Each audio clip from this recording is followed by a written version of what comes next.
안녕하세요. 저희 오늘 계속해서 출애굽기 31장 공부하도록 하겠습니다. 먼저 잠깐 기도하겠습니다. 하나님 아버지, 주님의 말씀을 통해서 저희에게 진리를 알려주시기 원합니다. 감사드리며 예수님의 이름으로 기도드렸습니다. 아멘. 하나님께서는 성경을 통해서 인간에게 진리를 전해주셨습니다. 주님께서는 오직 소수의 사람들에게만 말씀을 주지 않으시고 모든 사람에게 주셨어요.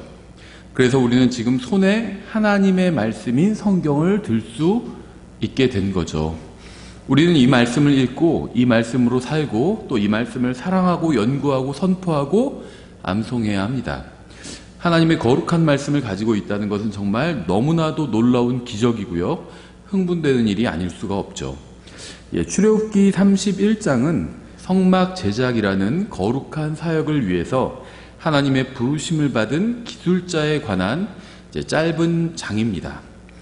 그래서 여기선 분량도 많지 않고요. 내용도 많지 않지만 한편으로는 굉장히 중요한 내용을 다루고 있어요. 특히 하나님의 사역자가 되려고 하는 사람에게는 굉장히 중요한 말씀을 하고 있습니다.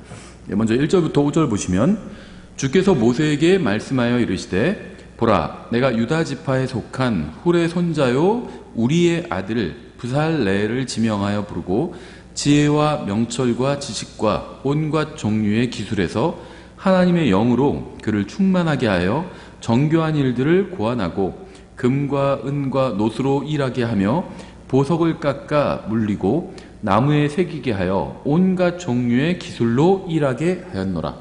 정말 아주 중요한 말씀인데요. 우리는 이 말씀을 통해서 정말 중요한 진리를 배울 수 있습니다. 하나님께서는 성막 제작을 위해서 누가 일을 하게 될지 정하셨습니다. 주님께서는 오늘날에도 누군가에게 은사를 주시고 또 사역자로 부르셔서 이 말씀의 사역을 감당하게 하십니다. 주님의 일을 하기 위해서는 자격을 갖춰야 돼요. 정말 중요한 자격이 있습니다. 모든 것은 하나님의 말씀대로 이루어져야 합니다. 자기 마음대로 성막을 만들어서는 안 되고요. 마찬가지로 자기 마음대로 이 말씀의 사역을 해서도 안 됩니다. 그러니까 자기 마음대로 성경을 가르쳐서도 안 된다는 거예요. 또 자기 마음대로 목회자가 되어서도 안 된다는 겁니다. 성막을 제작하든 말씀을 선포하든 모든 것은 하나님의 말씀대로 이루어져야 합니다. 사람들이 세운 사역자가 있고요. 하나님께서 세우신 사역자가 있어요. 사람을 위해서 일하는 사역자가 있고요. 하나님을 위해서 일하는 사역자가 있습니다. 스스로 서서 스스로를 위해서 일하는 사역자도 있고요.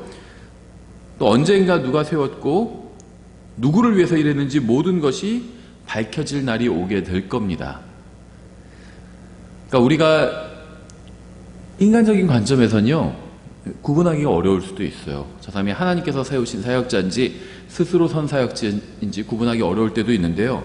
언젠가는 이 모든 것이 밝혀질 겁니다. 다만 우리가 저 사람이 정말 하나님께서 세우신 사역자인지 구분할 수 있는 중요한 기준이 성경에는 있다는 겁니다. 요한복음 3장 27절에 이렇게 말씀하고 있어요. 요한이 응답하여 이르되 하늘에서 주지 아니하시면 사람이 아무것도 받을 수 없느니라. 이 말씀은요, 출애굽기 31장 1절부터 5절의 말씀의 원리를 정리한 말씀이고요. 굉장히 중요합니다. 진정한 사역자는 누구에게도 자신을 자랑하지 않고요. 다른 사역자를 치기하거나 질투하지도 않습니다. 우리가 무엇인가를 할 수 있는 것은 모두 하나님께서 그러한 능력을 주셨기 때문이에요. 특히 우리가 주님을 섬기는 일을 할 수 있는 것도 하나님께서 그러한 은사와 기회를 주셨기 때문입니다. 물론 그렇다고 해서 우리가 죄를 짓는 것이 하나님의 탓은 아니에요. 하나님께서는 우리가 주님을 섬기라고 지능을 주셨지 죄를 지으라고 이 재능을 주신 것이 아니기 때문입니다. 우리가 주님께서 주신 능력으로 주님을 섬기면 우리는 그리스도의 심판석에서 상급을 받게 되지만 사실 모든 공은 주님께 있기 때문에 우리는 자랑할 것이 없습니다. 그러니까 우리가 무엇인가를 할 수 있는 능력이 있는 건 하나님께서 그것을 주셨기 때문이라는 거예요. 그래서 모든 공은 하나님께 돌아가야 된다는 겁니다. 하지만 반대로 하나님께서 나에게 능력을 주셨기 때문에 내가 죄를 지을 수 있었다, 이런 핑계는 될 수 없다는 거예요. 하나님께서 능력을 주신 이유는요, 그걸 죄를 지으라고 주신 것이 아니기 때문에, 그 능력, 여기서 말하는 능력은 지능, 재능, 시간, 모든 걸 다 말하는 겁니다. 그 능력으로 바른 일을 하라고, 하나님을 섬기라고 주신 것이지 죄를 지으라고 주신 것은 아니라는 겁니다. 하나님께서는 말씀을 가르치게 하기 위해서 누군가를 부르시고 특별한 은사를 주십니다. 구약과 신약 모두 이러한 사실을 가르치고 있어요. 문제는 누군가 자신이 주님께 부르심을 받았다고 주장한다고 해서 그의 주장을 사실로 받아들인다는 겁니다.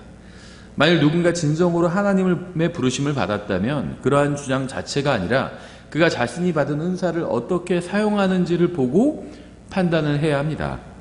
자신이 사역자로 부르심을 받았다는 주장이나 신학교를 졸업했다는 사실 자체가 진정한 말씀의 사역자가 될 수 있는 자격 조건이 절대 아니라는 겁니다. 부르심을 받았다는 주장은 증거로 입증되어야 해요. 출애굽기로 돌아가서 이 브살레를 예로 들어보겠습니다. 만일 그가 자신이 성막을 제작하도록 부르심을 받았다고 주장하지만 어떻게 성막을 만들어야 하는지 모른다면 그는 사실 하나님의 부르심을 받은 것이 아니라고 봐야 된다는 겁니다. 자신이 주님의 부르심을 받았다고 주장하지만 성경을 어떻게 가르쳐야 할지 모른다면 결코 말씀의 사역자로 부르심을 받은 것이 아니에요. 말씀을 배운 성도들이 영적으로 성장해 나아가지 못한다면 아무리 신학교 졸업장이 있고 박사학위가 있어도 말씀의 사역자로 부르심을 받은 것이 아닙니다. 어떤 경험이나 느낌이나 원하는 마음이나 누군가의 권유나 설득이 있다 해도 선포하는 말씀을 통해서 성도들이 성장하지 못한다면 결코 하나님께서 부르신 것이 아닙니다. 하나님께서 말씀의 사역자로 부르시면 말씀을 제대로 가르칠 수 있는 능력을 반드시 주시기 때문이에요. 사역자로 부르셔놓고 말씀을 가르칠 수 있는 능력을 주지 않으신다. 이거는 말이 되지 않는 거죠. 일을 명령하시면 일할 수 있는 능력도 주신다는 겁니다. 하나님께서는 항상 부르시면 그 부르심을 수행할 수 있는 능력을 주십니다. 따라서 우리는 누군가 자신이 부르심을 받았다고 주장하는 것만으로는 그 사람을 말씀의 사역자로 받아들여서는 안 된다는 거예요. 자기가 부르심을 받았다고 하지만 말씀을 제대로 가르치지 못한다면 그 사람은 부르심을 받은 게 아니라는 겁니다. 그의 사역으로 인해서 성도들이 영적으로 성장하고 있는지 봐야 합니다. 또한 이러한 일을 분별하기 위해서는 말씀을 이해하고 성경적인 말씀 사역이 무엇인지 알고 있어야 돼요. 그러니까요, 누군가 진정으로 말씀의 은사를 받았는지 아닌지 알 수 있는 방법은 그 사람이 가르치는 말씀을 통해서 누군가 영적으로 성장해 나가는지 아닌지를 보면 알 수 있다는 겁니다.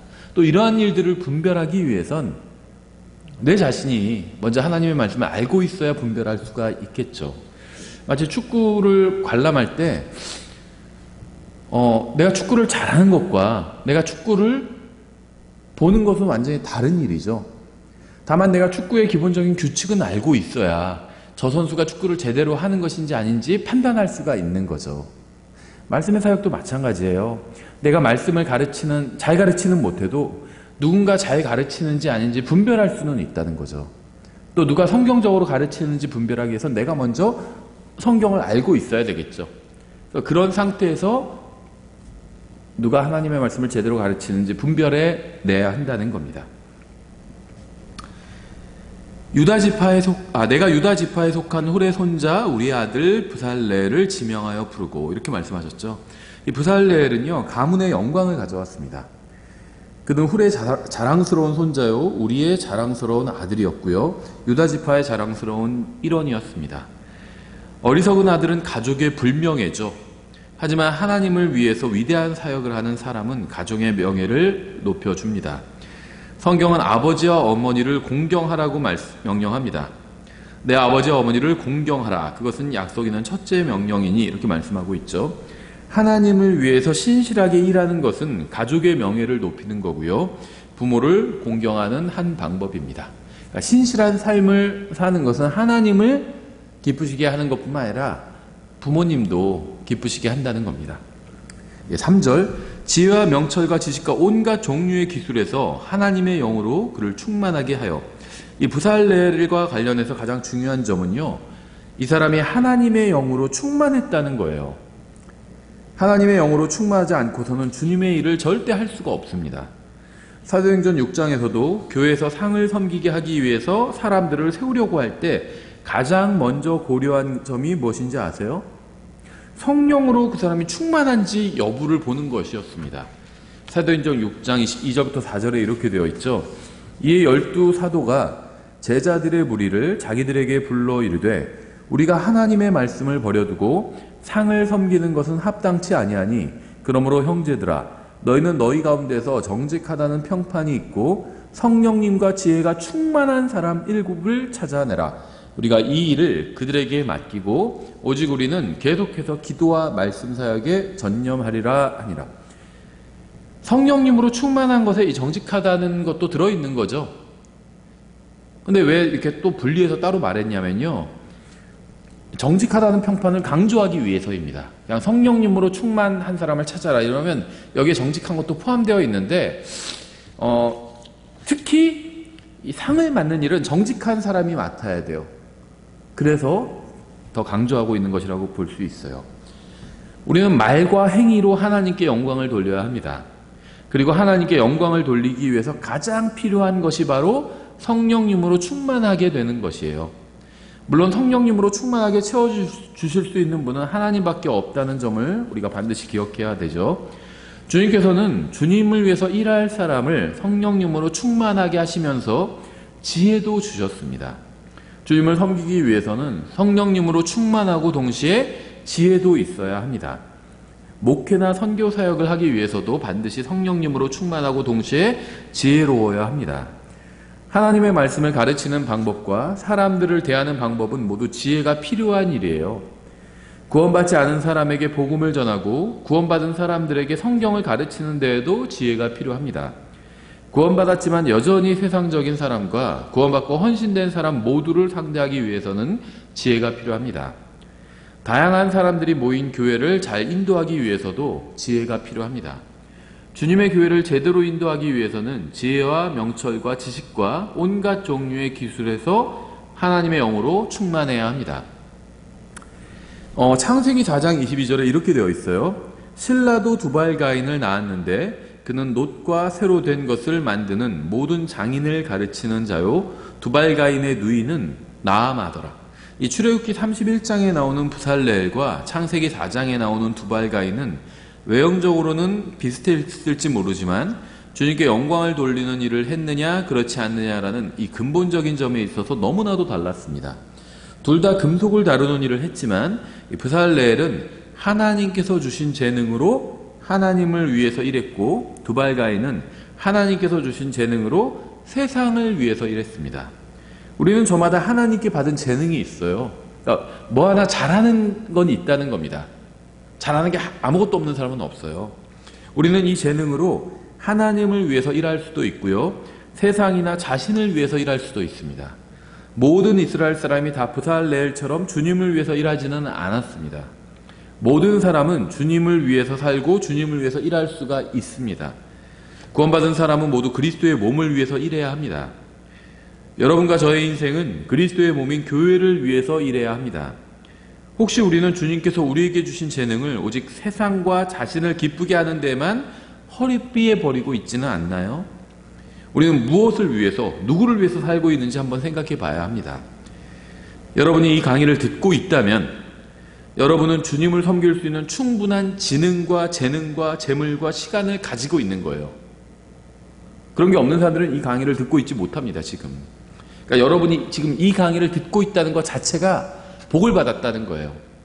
그러니까 좋은 강의를 듣고 있으니까 복 받았다 이런 말이 아니라 이 강의를 들을 수 있는 환경과 기구와 시간과 그런 것들이 있다는 거예요. 그 자체가 여러분이 하나님께로부터 무엇인가를 받았다는 겁니다.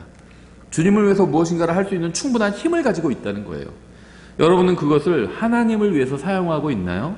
아니면 자신을 위해서만 사용하고 있나요? 한번 진지하게 생각해 보시기 바랍니다.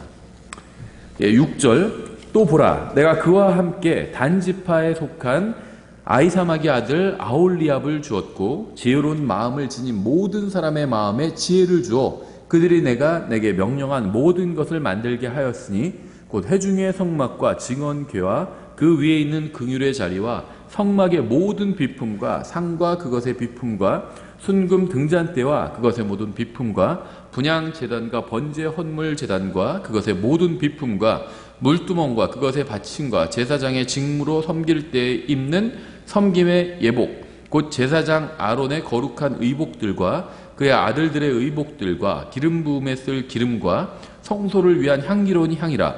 그들은 내가 내게 명령한 모든 것에 따라 행할지니라. 주님의 일을 하기 위해서 부살레엘로는 부족합니다.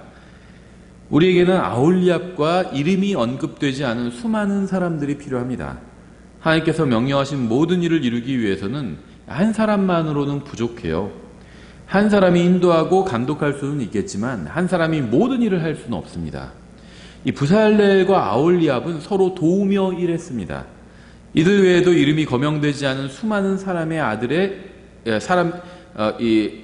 수많은 사람이 이들의 사역을 도왔어요. 이들은 모두 힘을 합하고 조화를 이뤄서 성막을 만들라는 주님의 명령을 완수했습니다. 이들은 모두 자신이 맡은 일을 말씀에 따라서 하나님의 영광을 위해서 성실하게 수행했고요. 그 결과 주님께서 말씀하신 대로 성막이 완성되었습니다. 다시 신약의 교회로 돌아가서 교훈을 한번 적용해 보겠습니다. 만일 하나님께서 세우신 바른 목회자가 있는 교회를 찾았다면 그 교회의 회원으로 참여하여 목회자를 도와 주님의 밭에서 일하십시오. 하나님의 말씀에 따라 일하면서 다른 사람들을 도와주세요. 내가 하는 일이 다른 사람들에게 무슨 도움이 되는지 한번 생각해 보세요. 다른 사람을 시기하거나 질투하지 말고 어떻게 하면 조화를 이뤄서 교회를 든든하게 세워나갈 수 있는지를 주님께 지혜를 달라고 구하세요. 이걸 알 수 있게 해달라고 주님께 구하십시오. 각자 자신의 자리에서 같은 목적을 가지고 서로를 섬기는 교회는 정말 큰 복을 받은 교회임이 분명합니다. 하나님의 교회에서 여러분의 자리가 어디인지, 여러분이 어디서 섬겨야 하는지 찾아보고 그 자리에서 주님을 섬기십시오. 12절 주께서 모세에게 말씀하여 이르시되 너는 또 이스라엘 자손에게 말하여 이르기를 너희는 진실로 내 안식일을 지킬지니라. 그것은 너희 대대로 나와 너희 사이에 있을 표적이니 이것은 내가 너희를 거룩히 구별하는 주인 줄을 너희가 알게 하려 함이라. 우리는 앞서 안식일에 관한 법규를 살펴봤습니다. 여기서 다시 안식일을 언급하는 이유는 정말 중요한 사항이기 때문에 강조하는 거예요. 14절 그러므로 너희는 안식일을 지킬지니 그것은 너희에게 거룩하니라. 안식일을 더럽히는 자는 다 반드시 죽일지니 누구든지 그 날에 일하면 그 혼은 자기 백성 가운데서 끊어지리라. 죄송합니다. 이 말씀에 따르면 안식일을 율법에 기록된 그대로 지키는 사람은 아무도 없어요. 안식일을 지킨다는 것은 자신만 일 안 하고 쉬면서 안식일을 지키면 되는 것이 아니라 지키지 않는 사람, 안식일을 깨는 사람을 죽이는 것까지 포함하고 있기 때문입니다. 그러니까 신정 국가가 아니고서는 안식일을 지키라는 계명을 지킬 수가 없죠. 주님께서는 또 이스라엘을 제외하고는 어느 민족에게도 이러한 계명을 주신 적이 없습니다. 특히 교회는 안식일을 지키라는 명령을 받은 적이 없어요. 15절 엿새 동안은 일할 것이나 일곱째 날은 안식일이니 주께 거룩하니라. 누구든지 안식일에 일하는 자는 반드시 죽일지니라. 그러므로 이스라엘 자손이 안식일을 지키되 그들의 대대로 안식일을 준수하여 영속하는 언약으로 삼을 것이니라. 기록된 그대로 이스라엘 자손이 안식일을 지키는 것이지 그리스도인이나 이방인이 지키는 것이 아닙니다. 성경 어디에서도 교회나 이방인이 안식일을 지켜야 한다는 말씀은 없습니다. 한국인이나 미국인이나 유럽인이나 아프리카인은 안식일을 지키라는 명령을 받은 적이 없어요. 안식일에 관한 계명은 오직 이스라엘에게만 주신 것입니다. 하나님께서는 유대인들을 위해서 오직 그들에게만 안식일을 주님과 그들 사이에 표적으로 주셨습니다. 17절 안식일은 나와 이스라엘 자손들 사이에 있을 영원한 표적이니 이는 주가 엿새 동안에 하늘과 땅을 만들고 일곱째 날에 안식하며 상쾌하게 되었기 때문이니라 하라.